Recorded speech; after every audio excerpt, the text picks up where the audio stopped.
তায়েফের ছেলেদেরকে দাওয়াত দিতে গেলেন। কিন্তু বিশ্বনবীর দাওয়াতি এই ডাকে, এই আহ্বানে তারা সাড়া দেয় নাই। বিশ্বনবীর এই দাওয়াতকে তারা রিজেক্ট করেছে, বিশ্বনবীকে পাথর মেরেছে, বিশ্বনবীর মোবারক দেহটাকে রক্তাক্ত করেছে। আমার নবীর এই সুন্দর দেহটা বেয়ে বেয়ে ঝরঝর করে রক্ত ঝরেছে। তায়েফের মাটি সাক্ষী, তায়েফের পাথর সাক্ষী, 3টা জায়গায় বিশ্বনবী বেহুশ হয়েছে।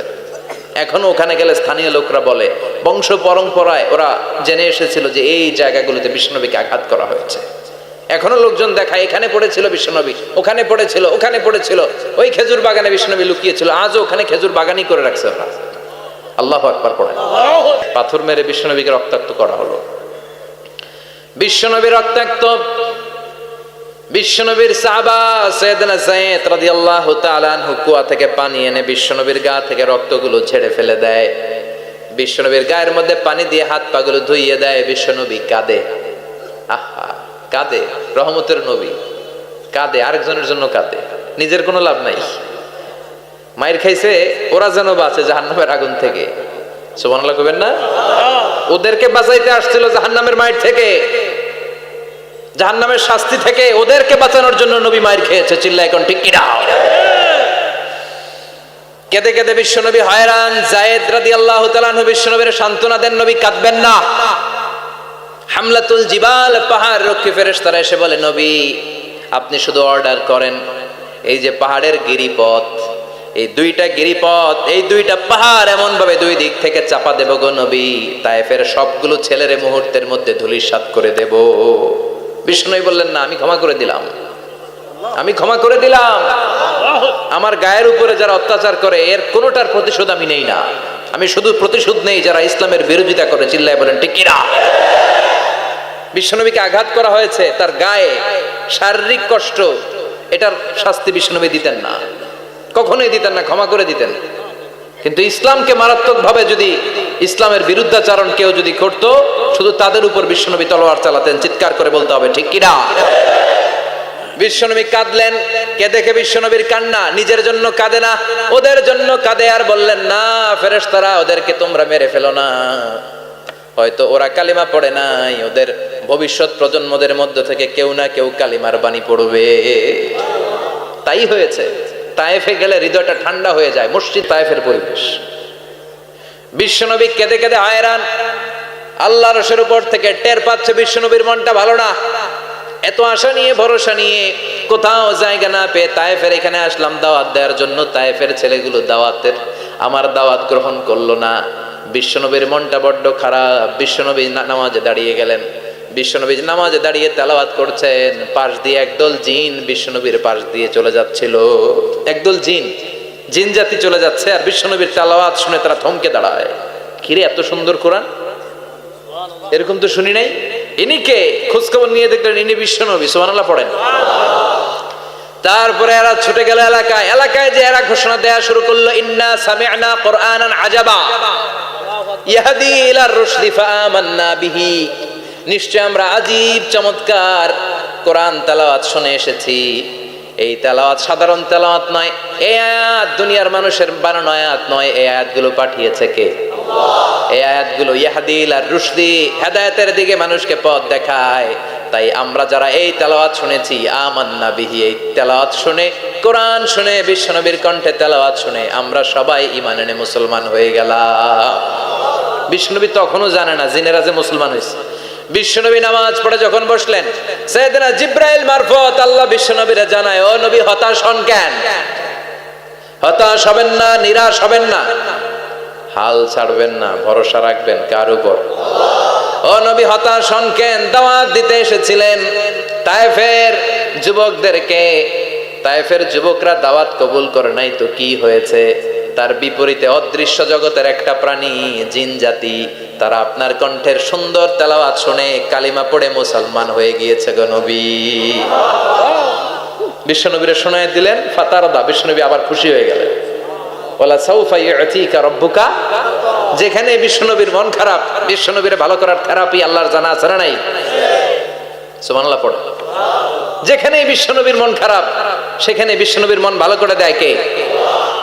এরপরে বিশ্বনবীর কলিজার টুকরা খাদিজাতুল কুবরা তাহেরা ইন্তেকাল করলেন। বিশ্বনবীর মনটা হৃদয়টা আবার ভেঙে খান খান হয়ে যায়। খাদিজাতুল কুবরা তাহেরা ছিল বিশ্বনবীর প্রথম স্ত্রী। নিজের যত সম্পদ ছিল সব বিশ্বনবীর পায়ের সামনে ঢেলে দিয়েছে, সব ঢেলে দিয়েছে বিশ্বনবীর জন্য। উনিও স্ত্রী, আমাদের স্ত্রীগুলাও স্ত্রী, পার্থক্য আছে না নাই? আহা, নিজের যা ছিল সব দিয়ে দিল স্বামীরে। বিশ্বনবী বলতেন রুজিকতু হুব্বাহা, খাদিজাতুল কুবরার ভালোবাসা সহিহ মুসলিমের বর্ণনা, আল্লাহ আমার হৃদয়ের ভিতরে রিজিক হিসেবে দিয়েছে। দোয়া করলে আল্লাহর কাছে বলছেন, আল্লাহ কিয়ামতের কঠিন দিন, যেদিন বন্ধু বন্ধুরে চিনবে না, ভাই ভাইরে চিনবে না, পীর সাহেব মুরিদরে চিনবে না, মুরিদ পীর সাহেবরে চিনবে না, দলের নেতা কর্মীরে চিনবে না, কর্মী দলের নেতারে চিনবে না, ওই কঠিন বিপদের দিনে আমি আমার খাদিজারে যেন ভুলে না যাই। একটা মহিলাকে রব্বুল আলামিন আরশের উপর থেকে সালাম জানিয়েছেন, মহিলাটার নাম হলো খাদিজা। ইসলামের সর্বপ্রথম কালিমা পড়ে যেই নারীটা মুসলমান হয়েছেন তিনি হচ্ছেন খাদিজাতুল কুবরা তাহেরা। এই খাদিজাতুল কুবরা তাহেরা ইন্তেকাল করলেন। বিশ্বনবীর হৃদয়টা ভেঙে খান খান হয়ে যায়, হৃদয়টা ভেঙে যায়। এরপর চাচা আবু তালেব তিনিও ইন্তেকাল করলেন। বিশ্বনবীর হৃদয়টা মনটা বিষণ্ণ হয়ে যায়, চিন্তায় পেরেশান হয়ে যায়। ডানে বায়ে তাকিয়ে দেখে বিশ্বনবীর সাহায্য করার কেউ নাই, সব দিকে খালি শত্রু, সব দিকে বিশ্বনবীর দুশ্মন। কলিজার টুকরা স্ত্রী বাসায় নাই, শেল্টার দেওয়ার মতো চাচাও নাই। বিশ্বনবীর মনে হয় গোটা দুনিয়ায় যেন তার কেউ নাই। বিশ্বনবী আবার হতাশ হয়ে পড়লেন। কিন্তু বিশ্বনবী যদি হতাশ হয়, ওনার মন ভালো করার একজন আছে, তিনি কে? আল্লাহ বললেন, জিব্রাইল যাও, আমার নবীর মন খারাপ, স্ত্রীর বিয়োগে বিশ্বনবী বিষণ্ণ, চাচা চলে গেল, বিশ্বনবীর হৃদয়টা ভেঙে খান খান হয়ে যায়। বিশ্বনবীরে বলো দুনিয়ায় থাকার দরকার নাই, ডেকে আমার আরশে নিয়ে আসো, আমার সাথে কথা বললে বিশ্বনবীর মন ভালো হয়ে যাবে। আমার সাথে কথা বললে নবীর মন ভালো হয়ে যাবে। সুবহানাল্লাহ পড়েন। কি নবী? ওনারে ভালো করা, মন ভালো করে দেয় আল্লাহর কাজ। ইসলামের বিজয়কে কিয়ামত পর্যন্ত জারি রাখবে কে? ইসলামের আলোকে বাতিকে কেউ নিভিয়ে দিতে পারে? চিল্লায় বলেন পারে? একটা রাস্তা বন্ধ, 10টা খুলে যায়। আলহামদুলিল্লাহ পড়েন।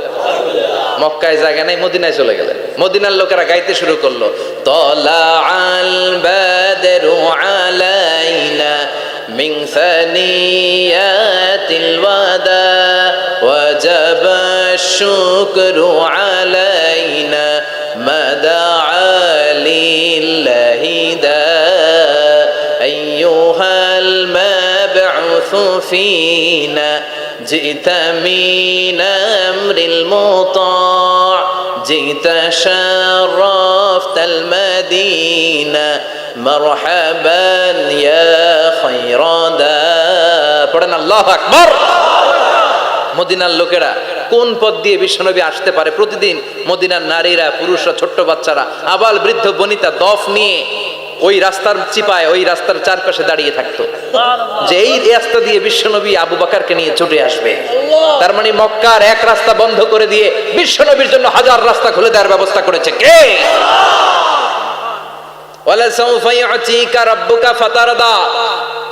ও নবী, অচিরে এমন এমন সুযোগ আপনার আমি করে দেব, এগুলো পেয়ে আপনি খুশি হয়ে যাবেন। সুবহানাল্লাহ পড়েন। মদিনায় আসলেন, আসার পরেই আল্লাহ তাআলা কিবলা পরিবর্তন করে দিলেন। এতদিন বিশ্বনবী কাবার দিকে নামাজ পড়তেন, এখন বাইতুল মুকাদ্দাসের দিকে নামাজ পড়ার জন্য অর্ডার করলেন। বিশ্বনবী কি আর করবেন? অর্ডারটা কার? আল্লাহ। নামাজ শুরু করলেন। ইহুদিরাও যেদিকে নামাজ পড়ে বিশ্বনবী ওই দিকেই নামাজ পড়ে। বাইতুল মুকাদ্দাস 1 মাস 2 মাস 3 মাস যেতে যেতে 16 মাস কিংবা 17 মাস, কিন্তু বিশ্বনবীর এটা ভালো লাগে না। বিশ্বনবীর মনে চায় আমার বংশের গোড়া, আমার আদি পিতা ইসমাইল আর ইব্রাহিম আলাইহিস সালাম যেই কাবার দিকে হয়ে সালাত করতো, ওই কাবার দিকে হয়ে যদি আমিও পড়তে পারতাম। এই দৃশ্যটা আরশের উপর থেকে দেখে কে? আল্লাহ আয়াত নাযিল করে দিলেন, قد نرى تقلب وجهك في السماء فلنولينك قبلة ترضاها فول وجهك شطر المسجد الحرام। আল্লাহ বলে, নবী আমি দেখি প্রতিদিন নামাজের পরে আপনি মাথাটারে আকাশের দিকে, উপরের দিকে করেন, আর মনে মনে ভাবেন এই বুঝি আল্লাহ জিব্রাইলের মারফত আমারে জানিয়ে দিবে কাবার দিকে হয়ে যেন নামাজ পড়ি। আপনি যে উপরের দিকে তাকায় কিছু বলেন না, কিন্তু কি যে ভাবেন ওটা তো আমি জানি, ওটা তো আমি বুঝি। ফালা নুয়াল্লিয়ান্নাকা কিবলাতান তারদাহা, অচিরেই আপনার মন যেদিকে চায় ওদিকে আমি কিবলা করে দেব।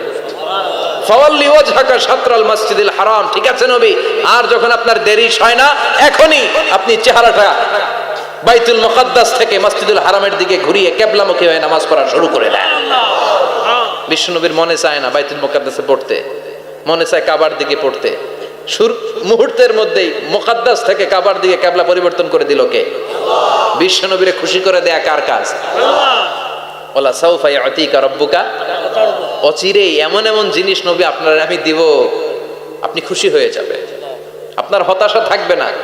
কিন্তু নবীর হতাশাও কাটে না, মদিনায় বসে আবার হতাশ, আবার কাঁদে, আর বলে আল্লাহ আমার আগের উম্মতদেরকে কাউকে হায়াত দিয়েছো 2000 বছর, কাউরে দিয়েছো 3000 বছর, যারা কম পাইছে তারাও পাইছে 1000 বছর, ঠিক কিনা? যারা হায়াত পেয়েছে বেশি তারা ইবাদত করার সুযোগ পেয়েছেও বেশি। ওয়া আমারু উম্মতি মা বাইনা 60 ইলা 70, কিন্তু আমার উম্মতের গড় বয়স হলো 60 থেকে 70। 60 থেকে 70 এর মধ্যে শেষ। যারা বয়সী পেল 60-70 কি আর ইবাদত করবে? আগের উম্মতরে এত বছর বেশি দিলা কেন, আমার উম্মতরে কম দিলা কেন? বিশ্বনবীর টেনশন আছে না নাই? আবার হতাশ, আমার উম্মতের কি হবে? উম্মতি উম্মতি আজীবন কেঁদেছেন। আল্লাহু আকবার। বিশ্বনবী বললেন আমার উম্মতি মা বাইনা 60 ইলা 70, আমার উম্মতের গড় বয়স 60 থেকে 70 এর মধ্যে সব শেষ। আপনাদের এই এলাকার কি অবস্থা? হ্যাঁ চাচা, আপনার বয়স কত? এরমই কত হইব? 70। আল্লাহ আরো 70 বছর দিও। 100 বছর আছেন কে কে দেখি? 100। তুমি 100? বেটা তোর 20 বছরই তো হয়নি। 100 ও ভুলে দাঁড়াইছে। আচ্ছা, আর আর আচ্ছা 90 আছে নাকি এদিকে? 90 নাই না? 80 আছে? 80 নেই? এই যে আছে বোধহয়। কত হবে আপনার? কাছাকাছি হবে? আলহামদুলিল্লাহ, আল্লাহ আরো হায়াত দারাজ করো। তো দেখছেন মুরব্বীদেরকে আমরা হারাতে বসেছি, পাই না। 80-70 পাওয়া যায় না। মা বাইনা 60 ইলা 70, 60 থেকে 70 এর মধ্যে বেশিরভাগই শেষ। যেরকম ঠিক কিনা?